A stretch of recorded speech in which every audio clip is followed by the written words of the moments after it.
नमस्कार, आप देख रहे हैं HCN न्यूज। राष्ट्रीय स्वयंसेवक संघ की ओर से हमेशा ये दावा किया जाता रहा है कि वो राजनीतिक दल नहीं है। 2014 के चुनाव में भी आरएसएस ने किंग मेकर की भूमिका निभाई थी, लेकिन इस बार के चुनाव की स्थिति थोड़ी सी अलग हो चुकी है। संघ ने इस चुनाव में खुलकर मैदान में उतरने का मन बनाया है।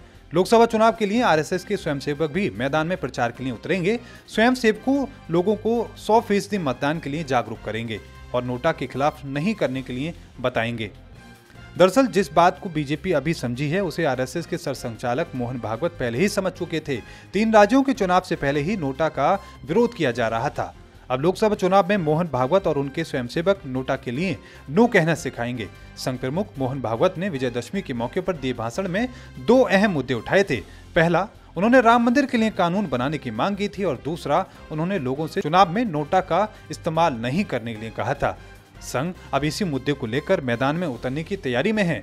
जानकारी के मुताबिक 3 राज्यों के चुनाव के बाद संघ को फीडबैक मिला है कि नोटा के इस्तेमाल की वजह से बीजेपी को काफी नुकसान हुआ। कई स्वयंसेवक इस बात को मानते हैं कि मध्य प्रदेश में बीजेपी को कांग्रेस ने नहीं बल्कि नोटा ने हराया है। इसी स्थिति को देखते हुए आरएसएस प्रमुख ने 100% मतदान के साथ नोटा के विरोध प्रचार का भी फैसला किया है।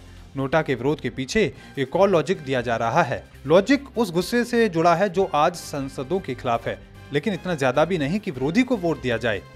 पिछले चुनाव परिणाम को देखें तो नोटा का इस्तेमाल सबसे ज्यादा किया गया है, इसलिए संघ अब नोटा के खिलाफ खुला आह्वान करेगा। इसके साथ ही लोगों को बताएगा कि कैसे नोटा की वजह से एक अनुचित व्यक्ति चुनाव में जीत जाता है।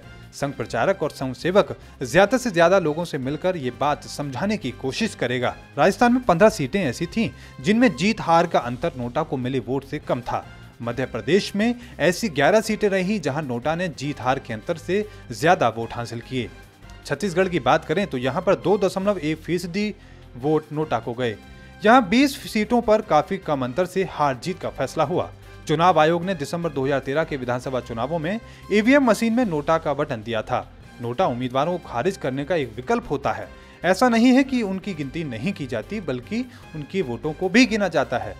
इसके साथ ही चुनाव के माध्यम से पब्लिक का किसी भी उम्मीदवार के अपात्र, अविश्वसनीय और अयोग्य अथवा नापसंद होने का भी ये केवल एक संदेश मात्र होता है कि कितने प्रतिशत मतदाता किसी भी प्रत्याशी को नहीं चुनना चाहते।